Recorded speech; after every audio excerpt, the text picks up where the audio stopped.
Thank you so much.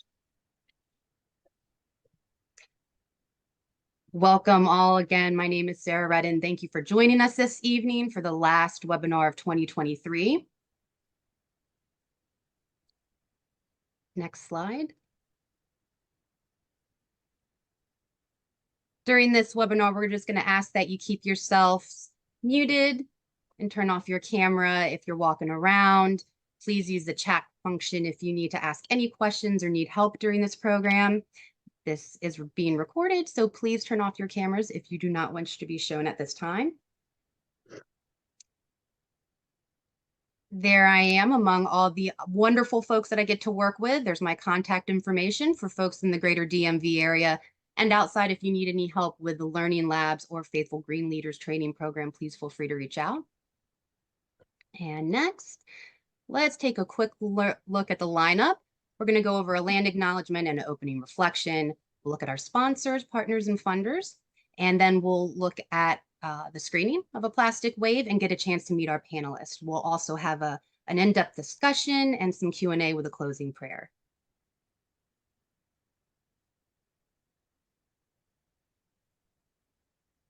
So now, at this moment, I'm just going to take a brief reflection. Today, we hold space for reflection on and gratitude for the land upon which we live and the local waters that support and nourish us all. We recognize that this land and these waters were beloved by many who came before.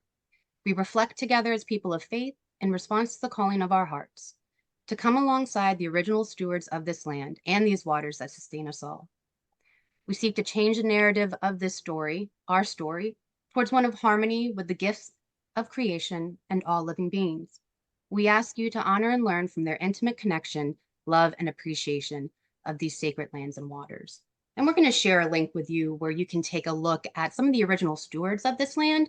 But please keep in mind that that is a snapshot in history that goes about 1,000 years prior. And we know there's more than 15,000 years of indigenous tribes throughout the region. So just keep that in mind.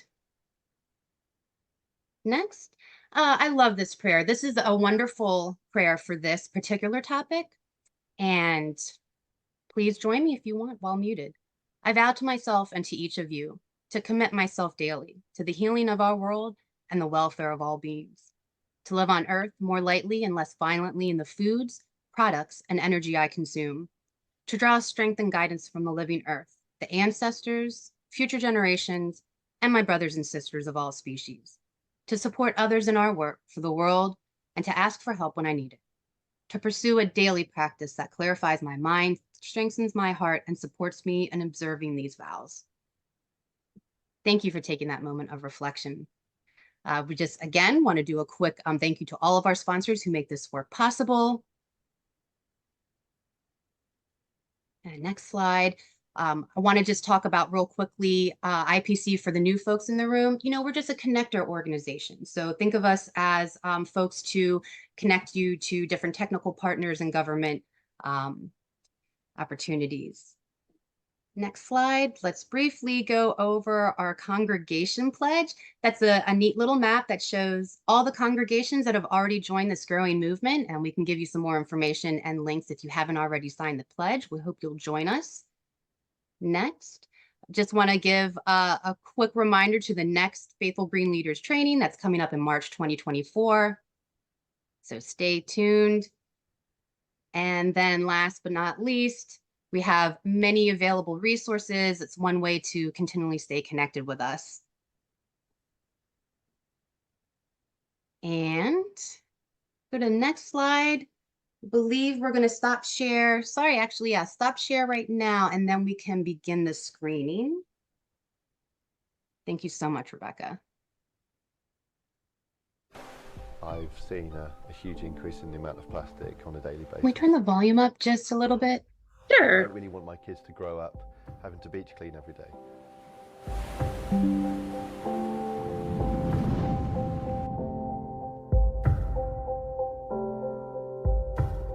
We now get through 1 million of this type of bottle every minute.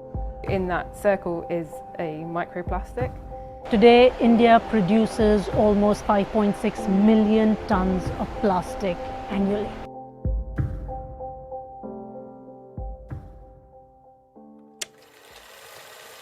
Plastics take the stage at an international exhibit in Amsterdam.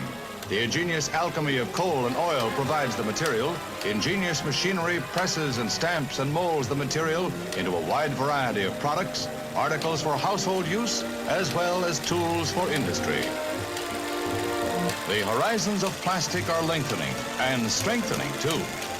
In the world of tomorrow, plastics will certainly call the tune.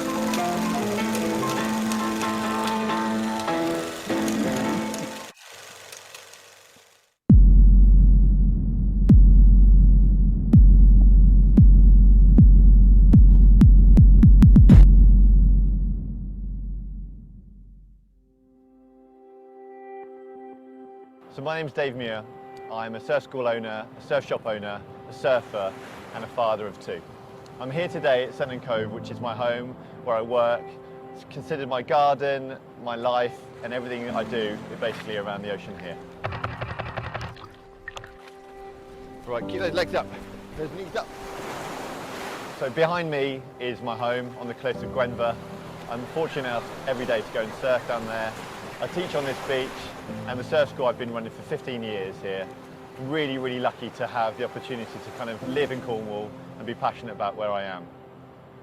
I've got two girls, Elsie and Olive, they're 4 and 3. I love that they are involved in the ocean as much as I am. And that's what really worries me, because for 15 years, I don't think I've seen a single plastic bottle in the ocean. Now, if I'm seeing it now, what's the future going to be like? So I'm on a journey of discovery to find out where this plastic's coming from, the impact on the environment, what can be done, and really, is there a solution to the plastic in our sea?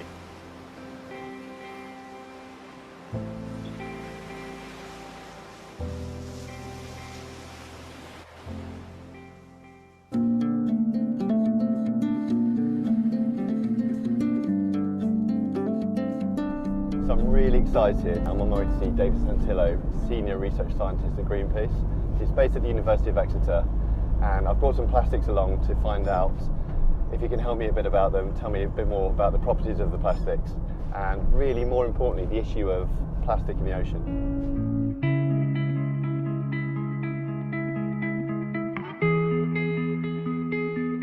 Worldwide, we're now making somewhere in the region of 330 million tonnes of plastic every year, and yet we still somehow see it as a disposable material. And it's become a problem that we can only solve by dealing with that issue at source, rather than trying to now clean up the environment as the solution. So are single-use plastics the issue? Single-use plastics are a particular problem because we've assumed that they're disposable, whereas in fact plastics aren't designed to break down very easily. They're going to be around for hundreds of years, if not longer. So this morning, before we came to see you, I went down to my local beach and I collected, within literally 5 minutes, a handful of plastic. I've got a cigarette lighter, I've got some rope, I've got a cotton bud. Okay, so cigarette lighter, sadly, that's going to stick around for hundreds of years. And these have been found in the stomachs of albatross chicks, even thousands of miles offshore. I mean, almost wherever you go these days, you'll see plastic pollution. And it's a sad fact that whenever we're going to our beaches, plastic have become part of that fabric. So I found a water bottle just actually on the side of the river here. How much of an issue is this? Yeah, I mean, again, a big symptom of the plastics problem. Globally, we now get through 1 million of this type of bottle every minute. 1 million bottles a minute is a staggering figure, but what's more worrying is that these plastics will break down into smaller pieces. I'm heading to meet Sarah Nelms, a specialist in ocean microplastics, to learn more about her latest work. I've been looking through the digestive tracts of marine mammals, so their guts basically. This is the kind of plastic that most people think of, and this was found in the stomach of a common dolphin. This was actually a one-off. I didn't find any other incidences like this, but most of the plastic I was finding is not actually visible to the naked eye. So in that circle is a microplastic. We're finding microplastics in seal poo, so that kind of implies that it is passing through the digestive tract, but we don't know what kind of impact it's having on the way through the animal's body. And if you can see that, then you've got amazing eyesight. These tiny bits of plastic weren't produced to be that size. They have been broken down over time and have fragmented into smaller and smaller pieces until they're microscopic. Are we okay to have a look at this under the microscope? Yeah, of course. Might be a bit noisy.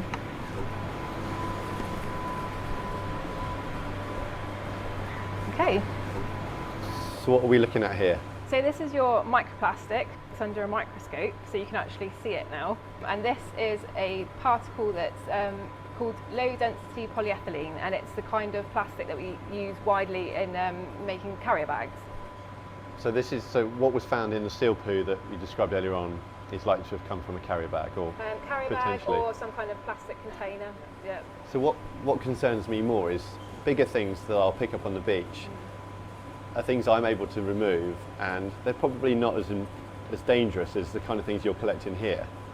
So the smaller they are, essentially the more impact they could have. So the smaller they are, the more bioavailable they are to a wider range of animals, right from baleen whales right down to microscopic zooplankton, which are the base of the food chain. So if they have an impact on those animals, then it affects the whole food chain higher up. So essentially the smaller animal, the smaller the piece, the more it affects the entire food chain all the way to the predator. It's clear that both fish and mammals are eating the plastic that we are introducing, but I don't yet know how much is entering our oceans and why. I want to find out the scale of the issue, so I'm heading to a country where plastic pollution has reached a critical level.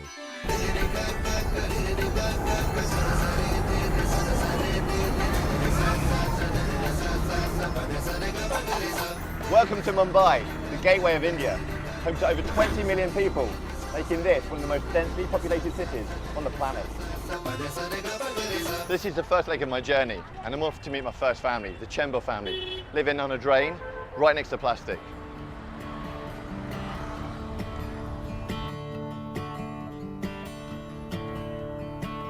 A short drive through the bustling city of Mumbai, and I'd already seen an incredible amount of plastic, but nothing could have prepared me for what I was about to see. Jesus Christ. Oh my God. My goodness me.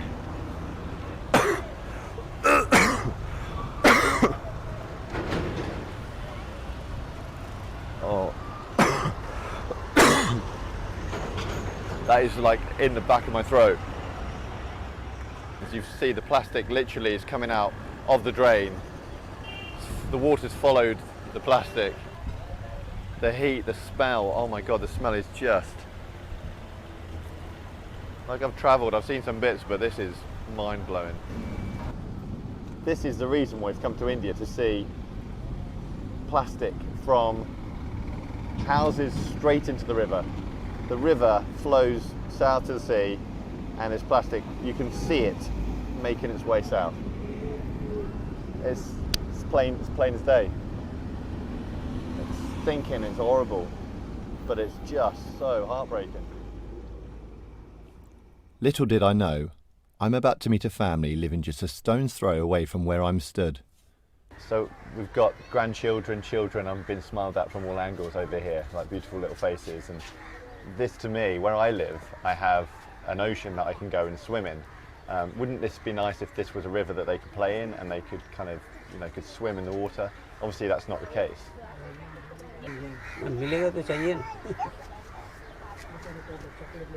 मिलेगा अगर आदमी को अच्छी जगह रहने के लिए तो जाएगा ही ना कोई भी. So in the world at the minute, and in the UK where I live, plastic is becoming the biggest issue of our generation, and we're trying our hardest to actually do something about it. The problem with plastic is it survives for hundreds and hundreds of years. Do you know much about plastic? Plastic के बारे में हम लोगों को कुछ ऐसा feel नहीं होता है. ये प्लास्टिक आज से नहीं, कितने दिन से आदमी यूज़ कर रहा है. हम लोग होश संभाले तो मेरे ख्याल से तब से थैली चली रही थी प्लास्टिक. समुद्र में जाता है उसके बारे में गवर्नमेंट सोचे ना, उससे हम लोग को कुछ लेना देना नहीं है. ये काम उनका है, हमारा नहीं है. The plastic in the litter we can see here, is this plastic that's come from your family? कचरे वाला यहाँ नहीं आता, हम लोग पैसा फेंक देते बांध के. So you throw the plastic in the sea, in the river, and it's dealt with by Mother Nature. ये सब तकलीफ अल्लाह दूर नहीं करता है, ये सब गवर्नमेंट का काम है, वही दूर कर सकती है. That's just the way it is. With so much plastic entering our drains and rivers, it's no wonder we have such a big problem on our hands. So I'm following this plastic downstream and meeting a local fisherman who remembers a simpler time before plastic. So we've just arrived at a fishing village. And the smell is unreal. There's dried fish everywhere. Good morning. It's just more of what we've seen everywhere else, just so much plastic. And this wonderful lady is busy drying out prawns, but within feet from her is a mountain of plastic again. And it's everywhere. It's almost kind of part of the floor. Hello, my name's Dave. My name is Dave. What's your name? What's your name? Portia. Portia. Oh, pleased to meet you, Portia. So how long have you been fishing?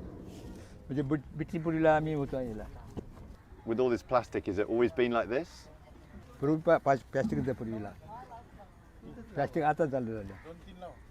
So when you were a boy, was this beach beautiful? Could you swim in the water? Were there children playing on the beach all the time? आता इथे काय rail आहे plastic झालं इथे जाळ्या पण घालायच्या म्हणजे सुकवायच्या हां. So Portia, you seem to have seen so much. You're amazing. I wonder what you've envisaged for the future of your community, whether it's going to get better or whether you see it getting any worse. पुढे तर चांगलं होतं आता यापुढे खराबच चाललं होत plastic बंद झालं तर जाऊ शकणार ना बंद नाही झालं तर प्लॅस्टिक वाढणारच प्लॅस्टिक बंद झालं पाहिजे चल बरं आता काढ.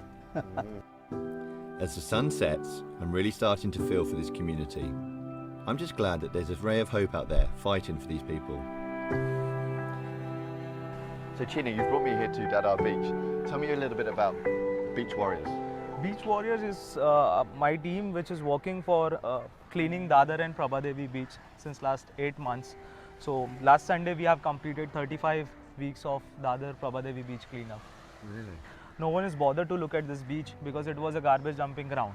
So we thought, why not make it as a tourist place? So you cleaned this beach last week. Was it clean when you left? Yeah, it was definitely clean, and last week around 500 volunteers came here and cleaned the beach. 10 tons of garbage was picked up, but it is all given by us itself. We throw it in the sea and sea throws back. So if today you can see plastic, the blame should be on us. I mean, what you're doing sounds amazing, but is it a solution? Is it making a change? Yes, definitely we'll make a change. I always say to my people that 2 hands can do wonders. It is like 2 hands, 2 hours in a week is enough for your society. So you have to come forward, not only for the beach cleanup, but you can make aware people about not littering. Because we are doing it not for the beach cleanup purpose. We are doing it so that people will be aware. They will be having a fire in them that we should stop littering. Otherwise, we will die someday because of this thing. Well, while I'm here, can I get involved? Can we pick up some plastic? Yes, yes, definitely. The beach is all yours. Let's do it.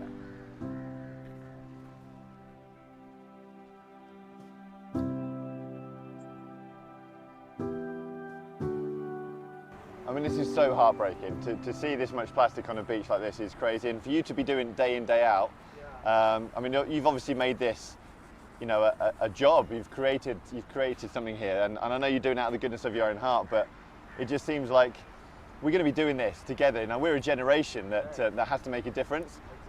Are you prepared for 50 years of cleaning the beach? That is an absolutely great question. We are not prepared, but we are preparing the younger generation to clean their own beach, to keep our own country, own nation, whole world clean. That is the only message we have to give each and every one. I mean, we have similar issues. You know, I see my beach and I see it seems clean, but I'm picking up plastic all the time. Here, it's an epidemic. There is a plastic issue which is far greater than anything I've ever seen. I mean, when I came to India, I expected to see plastic, I expected to see litter. I was not prepared for this, honestly. It's hard, man. It's really hard to see it like this. And I've got children, and this plastic here is entering this ocean. The understanding that this plastic could make it anywhere in the world. You know, I'm picking up plastic from India in England, You know, we've got a whole challenge ahead of us, and it is our generation, and we have to prepare ourselves for our children. So I suppose the change is now. We have to do it, you know, we have to do it. My time in India is almost over. Dr. Rashni is a leading expert in ocean plastics and is concerned about India's future. The situation is grim. Today, India produces almost 5.6 million tons of plastic annually. A World Economic Forum study mentioned that India contributes almost 60% of all the plastic that reaches our oceans. Over 500 tons of waste reach our seas every single day. I think India needs to wake up, take responsibility, and most certainly, as an economic giant, start cleaning up its act. So if I see this problem, I mean, it seems like an enormous issue. It is. And it seems like, for someone looking at it, it's almost too big to deal with.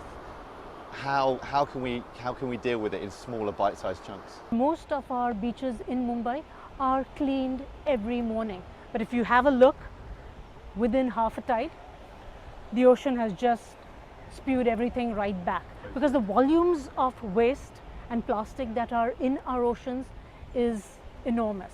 We need to just say no. We need to say no to plastic. We need to look for better alternatives. Life continued without plastic. I know my grandparents and grandparents survived without plastic. Is there any good news? Yes, I think we have to be hopeful. Why else would we be environmentalists? The good news is that the world today is sitting up and recognizing plastic to be a major contribution to climate change and global warming. Studies have shown that plastic does have irreversible impacts on the environment. I think the larger question is, are we doing too little too late? I can't think of a better way or a better place to finish my journey in India. Look around, there are thousands of people all coming together. The community here is incredible, and I set out to make a film about plastic. I didn't expect to find happy, smiling faces, people living side by side with plastic. It's an epidemic, and it's something that they know about. They don't quite understand it yet, and I think that's an issue. All I do know is that people are the answer. They are the solution. I was told that 2 hands can do wonders. Look how many hands there are here today. I'm sure there is hope in India. I've really loved my time in India, and I'm so sad to be leaving this place and its beautiful people. But if I have learned anything, it's working together is the answer. I've been inspired to make a difference, and it starts at home. I've organised a beach clean at Senan with my friends and local community.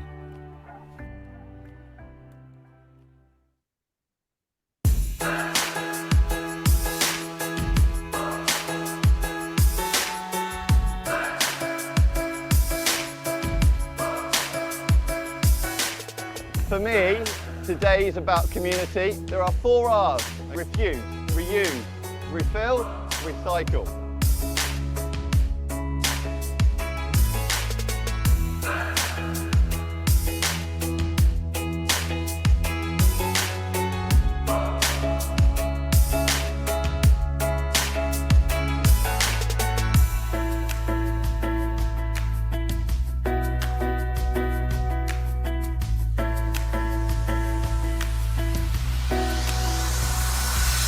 So Hugo, thanks for joining us on the beach today.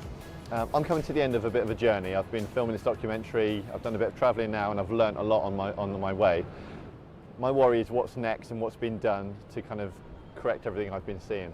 It's a problem that needs global systems to change. It's just like climate change really, and carbon emissions. We've got plastic emissions coming from everywhere. So we need to work together. And we mustn't outsource the problem, just as we're doing with carbon. You know, we can't put our carbon emissions in China and then blame China for all of those carbon emissions. We can't export our dirty plastics and recyclate to other developing countries and say it's their problem. We've got to work on this together. We've got to help other countries build the right systems to control plastics with us and to trap them, as I say, in the economy and not in the environment. This is an important resource. Comes from oil, we're pumping out of the ground around the world in pristine environment. So we've got to make sure we conserve it for the future, for our children and for our grandchildren.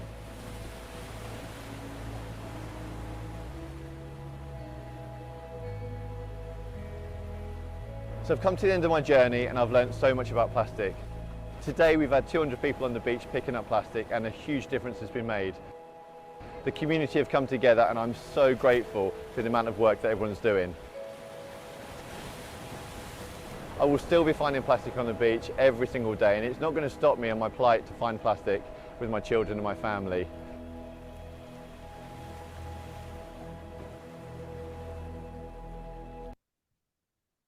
Wow.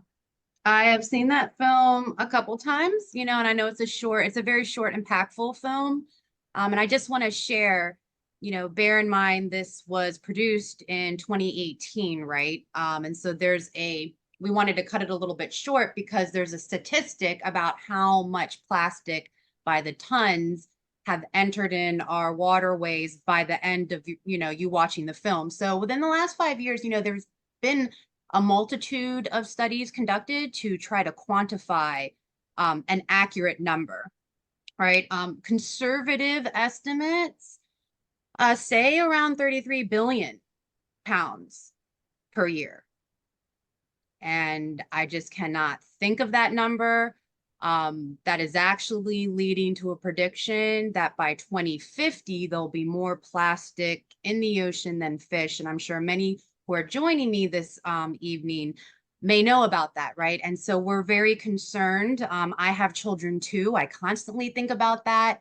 I constantly think about the idea of seven generations down the line, right? So what can we do? How can we act now? I saw a couple good questions in the chat, and we're going to circle back to those because we're here to hear about that. I want to introduce actually our next speaker. So we're going to get into the discussion after our panelist. She's a very special guest. And so she actually helps empower folks to take the change, right? Finding out what issues affect their communities the most and empowering them with knowledge and skills to become environmental stewards. She is actually a program manager of quite a few programs. And one I wanted to share is the Caring for Our Watersheds Chesapeake Bay Challenge, and I'll share that in the chat as well. She loves nature, she's an adventurist, and I'm so happy to introduce and share her with all of you folks. Sarah Jennings, please take the floor. Hi, Sarah. Thank you. And hi, all. Thanks for having me and that wonderful introduction. And that movie was really beautiful. That was also my first time viewing, and it's a lot to take in. So, a lot of what I do with Earth Force is work with young people for them to take environmental action on issues that they care about. And so I'm going to kind of start there because I think it feels right. We're probably all feeling really overwhelmed by this issue, whether you're thinking about, family and friends and just community members in other places like India, or if this really comes like home for you, and something you're dealing with locally. No, Moose, not yet. I'm sorry, could we just I'm in the web now. Stay muted, please, sir. Thank you so much. Sorry, sorry, Mark. I think it feels like really anxiety ridden to hear these statistics and to just hear how big this problem is and to see, visuals with it. It's overwhelming. It provides a lot of anxiety for us as adults and for sure for children. So some of you might have heard the term eco-anxiety, and it's real. So I'm here today. My name is Sarah Jennings, with a program manager at Earth Force, and I'm here today to give you some tools and really have you think about how you can take action, and local, place-based, even a small action, but something that's going to really, help your anxiety and make you feel like you can make a difference, and then really in turn think about how to facilitate that. Not just for the future. I heard that being brought up a lot in the film, but with the next generation, working in partnership with the young people that are part of your congregations. And thanks, Alyssa, one of my colleagues is in the chat. She'll probably be promoting a lot of our stuff. So glad to be here today. I want to start with a quote from a 7th grader in Virginia who's done some of this environmental action project. You know, she said, it doesn't have to be the biggest project. It just has to start somewhere. Just starting is making a big difference. Okay, so we're going to be thinking about taking environmental action as a way to mitigate climate anxiety, as a way for you to build intergenerational connections with your young people in your congregations as well for the next 10 minutes here. So at Earth Force, if you haven't heard of us before, we're a small but mighty nonprofit. We do work nationwide, and specifically my role, I'm working across the Chesapeake Bay watershed, which is how Sarah and I got connected. And we're all about getting more young people, you know, with the skills and feeling empowered to take environmental action in partnership with the folks who are you know, really making those decisions. So that's what we're about. You know, kind of flying through some of our stats here. We'd love to have you to learn more. We do some full trainings as well. But we just are in our 30th year anniversary actually this year. And so, you know, we're constantly updating our tools, and all of our resources are free. Everything that we do is really based in research, and over 30 years of research. So over 80% of educators state that by using our process, that their young people are able to plan and carry out projects aimed at changing local policies and practices, for example, around plastics, okay, as we're talking about today. Over 90% of educators state that Earth Force increased their students' belief that they can make a difference.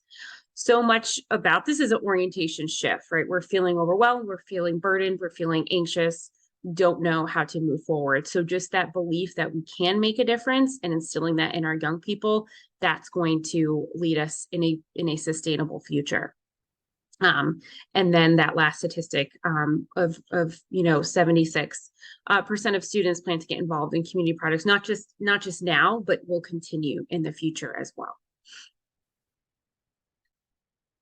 Thank you, Sarah. So this slide's a little bit tiny. And this is what we do our trainings on, is giving people the tools and the understanding of how to facilitate this process in partnership with young people, whether that's schools, whether that's a community group, whether that's a congregation, whatever the audience is. And even if it's a group of adults, like that's great too. And so it starts with thinking about, you know, what's kind of a baseline. What are some of the issues, for example, around plastic? So you're not going to go solve the issues in India with those issues on the beach, but thinking about how is plastic impacting your local environment and gathering some data on that. What types of plastics are there? How many microplastics, for example? Where are you finding the plastics? What is the source of that plastic? How is it impacting the wildlife in your local community? So moving forward with that issue, you're going to select, you know, if it is a microplastic issue, you know, that you're finding in your waterways, then you're thinking about, okay, how can I dig deeper on this issue? You're on step 3. You're trying to figure out who are community partners. And that's really where I think a congregation has already built in community partners. Whereas, you know, I work with a lot of teachers doing this process, and it's a burden for them to try to find partners. And so I think a congregation is a great community, built-in community to work together to solve these issues. And everyone can be an expert, right, in their lived experience around this issue. Thinking about decision makers, reaching out to them, and then also people most impacted by this issue is important here. So then working with all these partners, right, if you have a congregation, maybe you're working with your youth group, together you're deciding what is one goal. This one goal is going to work on this one issue that is grounded in your local data. And under that goal, there might be multiple strategies, and I'll share an example in a minute. But it's really important that there's one goal and one issue that you're really clear that you're tackling. Then, of course, you're taking action, and don't forget celebrating and reflecting. you know, what you spend time doing. We know this, you know, as folks who really appreciate and celebrate in our congregations through tradition, especially as we think about like the holidays coming up. All of that, what we spend time doing, communicates what's important to us. And the same thing with young people. So we want to make sure we have that celebration and reflection space at the end as well. So I wanted to share an example with you about what this actually looks like in a school. These are our resources. So, you know, if you're watching this virtually, pause here, grab the QR code. I'm going to just kind of move forward with this, and we're a little short on time, and share the example. Right. So, right, here's the question. So I shared with you the 6-step process. What does environmental action civics look like, you know, when supporting making, you know, a greener community, a greener congregation? And, you know, Sarah and I spent some time thinking about too, bringing more young people into your congregation, building that intergenerational relationships that are often hard to build, right? It's like, oh, you're from another generation, you don't know what's going on. And so working together through an action project in your congregation can be a great way to build that trust and community among many different generations, which is really beautiful. So here's an example. This is at a school. I would love to work with some of you who are at congregations to do this. But this example I'm going to share is at a school actually not too far from me. I'm in York, Pennsylvania. So shout out to those in Lancaster and Harrisburg in that area. So this is in Mifflin County, South Central PA. And plastics, you know, they're an issue everywhere. There was an issue that the students really cared about in their school. And of course, it took other adults to, you know, call attention to that. So they were counting the number of like, you know, like big gulp straws and cups and everything from 7-Eleven. And they were kind of putting them on display and just like calling attention to how ugly they are and just how many there are. Teachers, you can see them lining them up on their cabinets. Like, what are we going to do with these? We don't want to throw them out. Everyone was just putting them in the trash. There was no recycling at the school after COVID, no recycling. So everything was going in the trash. So next slide. And I just want to shout out to Kara Herbin, who put together this, a couple of these slides for for me to share with everyone. She's the educator there. So they were able to graph some of their data, right? They're just gathering, they're digging deeper now that they know that this is the issue they want to tackle, which is plastics being thrown away instead of recycled. And, you know, that's even like the last R, right? Like ideally they're refusing. So we're starting somewhere though, you know, and this is what the students wanted to do. So they figured out, you know, what types of plastics were being thrown away the most, and kind of like where those sources were and why that was happening. Go to the next slide. Yeah. And they were researching like different partners. They put together a budget through me where they were like, okay, I think, you know, we've decided on our goal. Our goal, we used to have a recycling initiative, COVID hit, no more. Everything was going in the trash. So their goal was to revamp recycling. That was their one goal connected to that one issue of plastic going in the trash. And so they started to think about, here we're at step 3, all of the different stakeholders and community members involved with this goal, and to reach out to them to figure out, okay, what are some of the strategies? How are we going to get there? What's the best plan of action that we can work on together, right? Not one person with 2 hands, but a whole community. And when we work together and engage community members along the way and congregational members along the way, young people, every generation, you can get to community level change. So just a few more slides here, finishing up this example.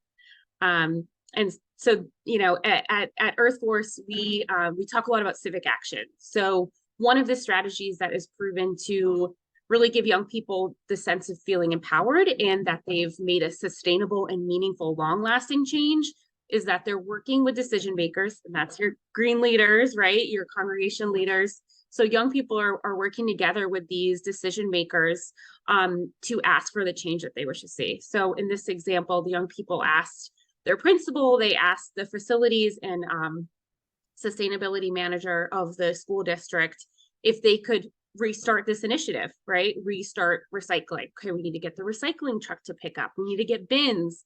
It's a multi-pronged strategy.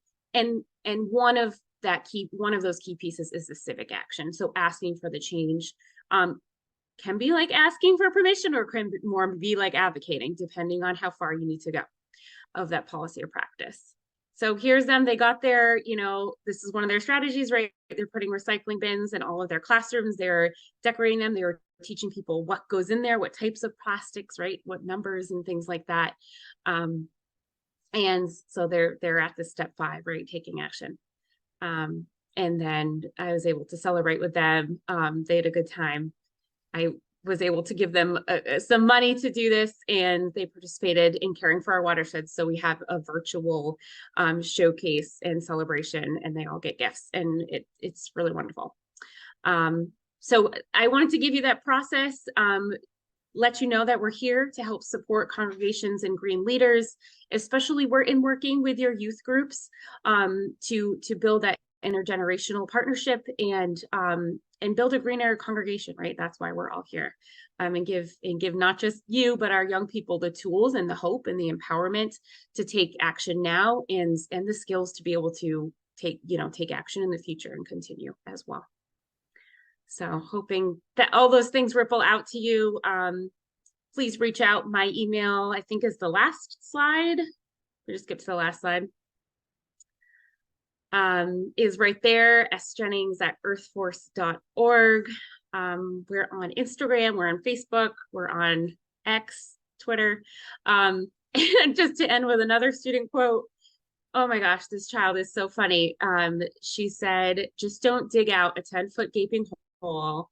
And if you don't make that big of a mistake, you can still fix it, and just try, please try. So from the words of young people, please include them in your environmental greening of your congregation, and you will have lifelong, environmentalists who are going to continue this charge to really help with the plastic problem and others. So thank you for your time. Thank you so much, Sarah. I really appreciate that last quote. I always love to bring levity to big problems, right? Yes. But it's just what you say, like, you just have to try, right? You just have to try. Let me make sure, let me stop share, folks. That was such a wonderful presentation, Sarah. Thank you so much. I also want to, thank you, Rebecca.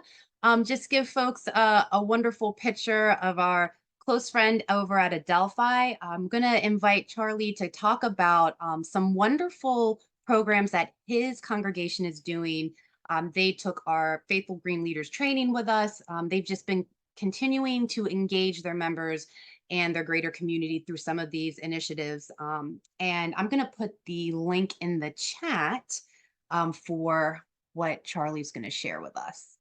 And Charlie, you should have control. I made you a co-host if you want to share your screen, if we can stop share. And so let me see if I can share my little slideshow here. So what I'd like to talk about is repair. And this is, let's see how well this works. Okay. So repair, and specifically the institution we call Repair Cafe. And one of the things that we have been, or I have been associated with for some time, is trying to build a sustainable earth, trying to help the world along. And we're continuing that at Adelphi through the repair movement.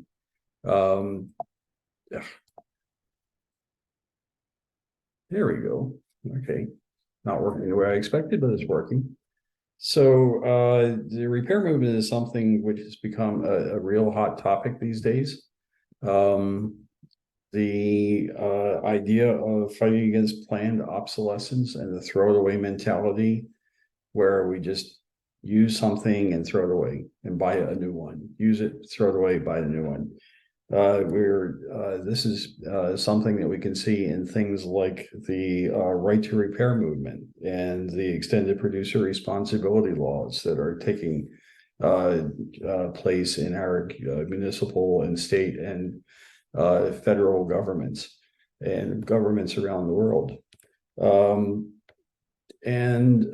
One thing that we can do for that is to repair, to fix things instead of throwing them away. And I find it an incredibly enjoyable process. I just love the challenge of taking something that's not working and making it work. Maybe sharing or saving a cherished toy for a child. So, okay. So Repair Cafe specifically is one of many, many movements that are, locally and nationally that are encouraging people to share and learn skills to fix things. This Repair Cafe is an international movement that started in Amsterdam in 2007, repairing things to reduce waste, to reskill, to teach people that yes, you can use a screwdriver, and to build community. This is something that's really, really important part of the process. People in the Repair Cafe will tackle almost anything. Locally, we've done jewelry, clothing, lamps, vacuum cleaners, toasters, bicycles, chairs, small furniture, sewing machines, etc. And yes, sharpening knives and other tools is really, really popular. Fixers try to involve the owner of the work in to repair wherever possible so that they have, again, they're learning how the process can work. Some of them are learning to use tools and enjoying it and come back as fixers themselves. And Repair Cafe, currently they have almost 3,000 repair cafes around the world. We would like to see more in the United States, but we're getting there. Very, very popular in the UK and in Europe. The Repair Cafe I started, my first exposure to it was as a member of Transition Howard County. THC, as we affectionately know it, not to be confused with marijuana, is a group that was formed in 2012 as part of the International Transition Network, which is a very interesting group working for sustainability that's worth investigating. Our first Repair Cafe, we came across it in 2016. And the reason we did it was not totally unselfish, because we were looking for ways of reaching out to people. And we found this fascinating thing, Repair Cafe. And one rationale for approaching it was that if you tell people, would you like to help save the world? A lot of them will say, well, I would, but not right now. I'm busy. But if you tell them, would you like us to try to fix your toaster? And while you're here, would you like to talk about fixing the world? That has a chance of gaining a foothold. THC joined the Community Ecology Institute in 2019. We now have a permanent home in Freetown Farm in Columbia, and we have monthly events April through October. Our first one in April was usually at the Green Fest at Howard County or Howard Community College in Columbia.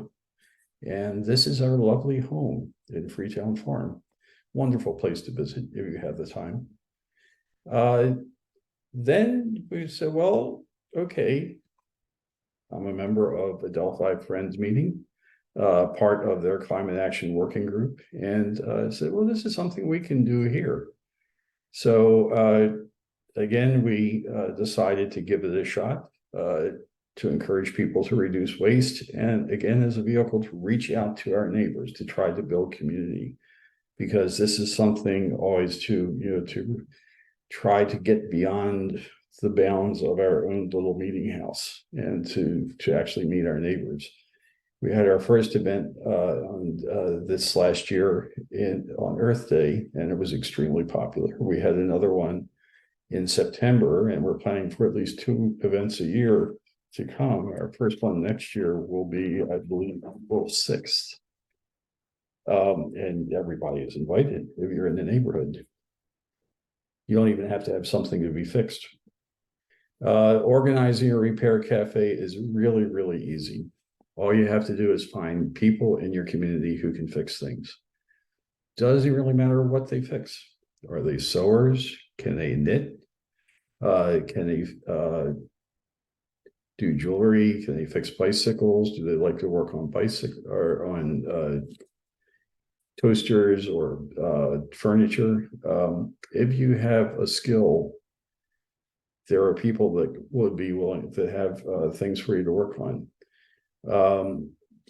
You have to work to connect with potential clients, and this is something we found works. Planning in advance is good, so you can reach out to the local community association, for example.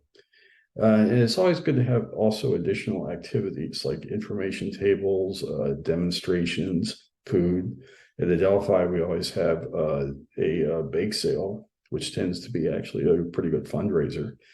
And entertainment. There's a group in California which actually has a piano on wheels that they take from event to event.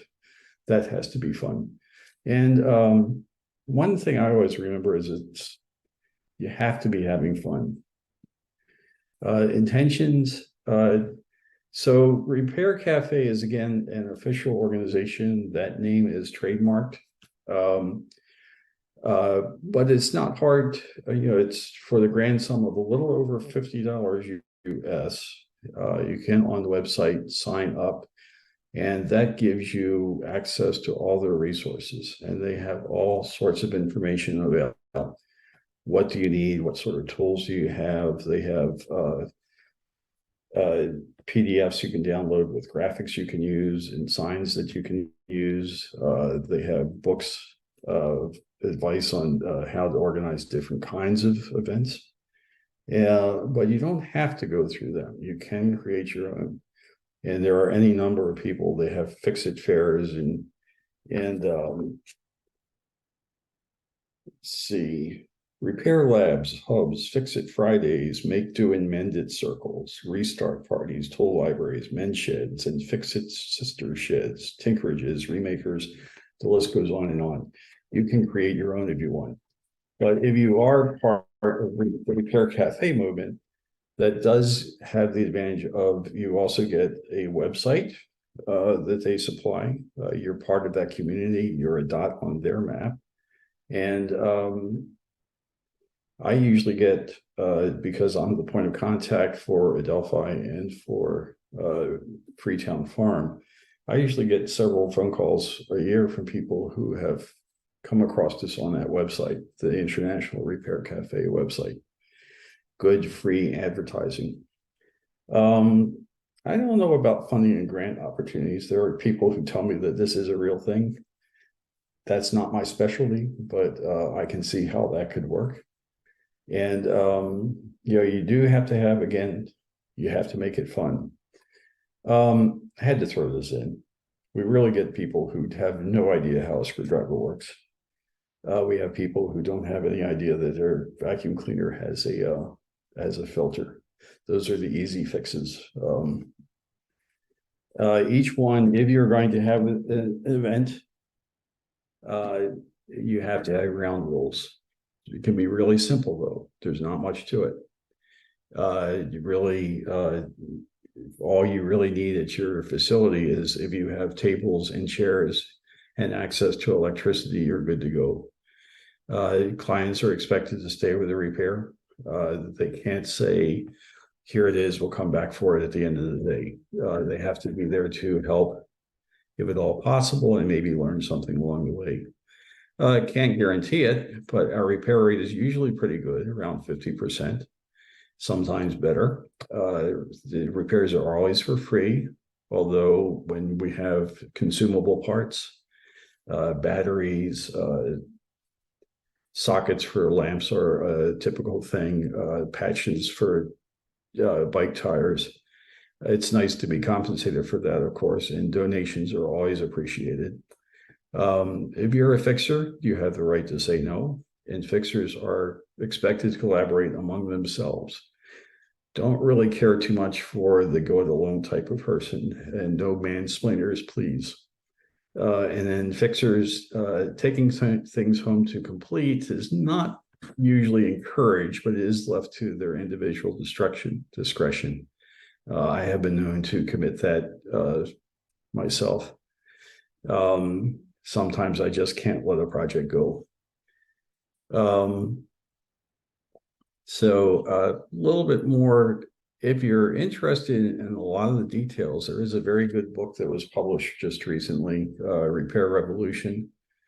This is published by New World Library, and you can find it through most booksellers, including Amazon. You can find it through used bookstores if you're lucky. I highly recommend it if you're interested in learning more about the repair revolution and how to organize. And questions? Yeah, thank you. I'm actually very appreciative of the question slide already inserted. We do want to open up the floor, and I apologize for just jumping in. Charlie, thank you so much. This has been an idea that I've liked from the start when you first mentioned it. If we could go ahead and stop share, I just want to recognize that it is after 8. So please feel free, folks, to leave. We are going to close with a prayer, and I will put an evaluation in the link. But maybe if our most gracious speakers would hang around for another minute or two, there were 1 or 2 really great questions in the chat, and I'm going to call out just 1 or 2. And then before I put the survey, because we'd love to hear what you thought about tonight's program, I want to give a link. We have a wonderful event coming up that's directly related to this topic, and I'm going to go ahead and put that in the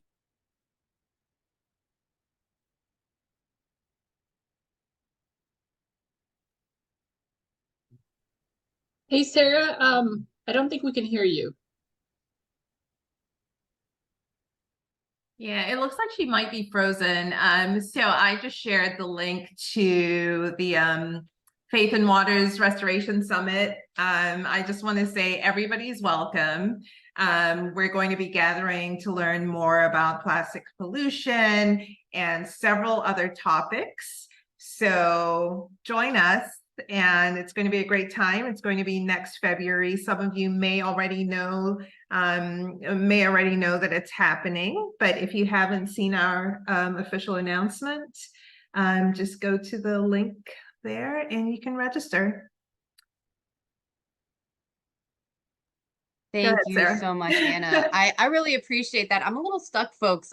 So just want to also thank you for all of your grace. Have a little bit of a technical difficulties this evening. So we wanted to mention that event, and then the last request before going to the prayer, if you don't mind, Rebecca, we can go to that slide, but I do want to put this in the chat for folks. If you want to hop off or grab this link before we say goodbye.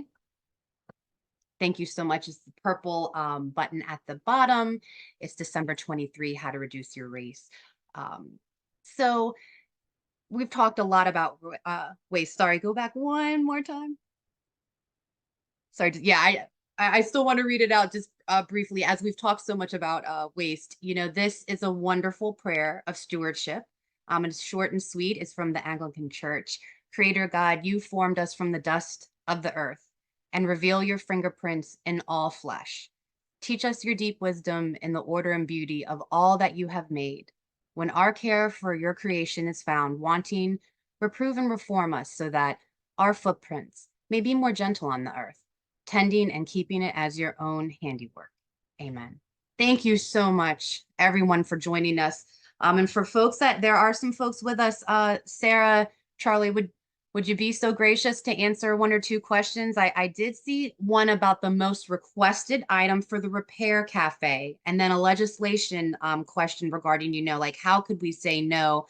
And I'm going to go to that while I give Charlie the floor to answer. What's your most requested item for those repair Most requested item are probably table lamps and floor lamps, and they're also very easy to fix. Second would be vacuum cleaners. Like I say, a lot of people don't realize their vacuum cleaners have filters and or replaceable parts that need to be repaired or replaced every once in a while. But yeah, lamps. I was not expecting that answer, so that's good to know. Sarah, there's one about legislation. We've had some really great folks in the room kind of give some examples as to what's been happening in Maryland in terms of like Montgomery County, and then like, you know, having specific bans. So for folks that are interested, you went through that wonderful process, which we will share with you in the post recording. So folks will have that, like, you know, breakdown. Sarah's been so kind to give her contact information. So if you have a youth group that you want to, you know, get energized, she is the person to reach out to. But yeah, is there anything that congregations can do if they like wanted to ban single-use plastics? Yeah. I mean, in that example I gave you, you know, I think that's just like the reality of where young people are. They're still thinking of the first R or the last R, right? Recycle. Like, we have a lot of work to do. You know, they're doing a recycling initiative and they're getting someone pointed out plastic recycling bins to collect their recycling, and how much recycling is actually getting recycled. Like, there's, of course, there's, you know, like there's maybe better solutions. But I think one thing I wanted to say before I jump to the legislation questions too is like, it's the process that, like, what we're talking about with this 6-step process is really giving young people and yourselves the tools and a progression to build your self-confidence and self-efficacy and hope, and skills, right? Like lifelong skills, so that maybe, you know, especially with our young people, like maybe it's a small change that they're making in your congregation now, but in the future, they're like, oh yeah, this process, like, let me rely back on this. I have the skills to get to a larger change. So just for example, we had some young people find mushrooms actually in their classroom, and they it was harmful, right? It was really harmful breathing in. It was like the types of mushrooms were led to various health impacts. And so long story short, these young people kept going up and up and up to like decision makers, you know, and they were told like, there's nothing much we can do. We'll put you in another classroom and then you can go back. And they're like, we shouldn't be allowed to go back there. Like, there's extremely harmful molds and like spores in there that we're being exposed to. This is an environmental justice issue. You know, this was in a low-income school. And so really people weren't listening. And so they went all the way up. This is in Virginia, but there's air quality legislation now because of these middle schoolers at a Title I school in Virginia, in the Chesapeake Bay, that they started from a local small issue that they cared about, that they were so fired up about. So, you know, in my recycling example, like starting with like an all school initiative or starting with a practice and then maybe thinking about a policy that could go with that practice, like it all builds up together. And if you want to go for the, you know, shoot for the moon and, you know, think about what are some existing bills that your young people and you want to support. So at first researching those, maybe historically what have been some bills and policies, maybe that haven't passed or have, and then how does that trickle down to practice, right? And so we're thinking about the nexus between policy and practice and having your young people choose a policy or practice that they want to see change in their community. And that can go as big as legislation or something as small as you know, something in one room or a courtyard or something like that. And it's still just as important because the skills are being built and that empowerment is there. Thank you so much, Sarah.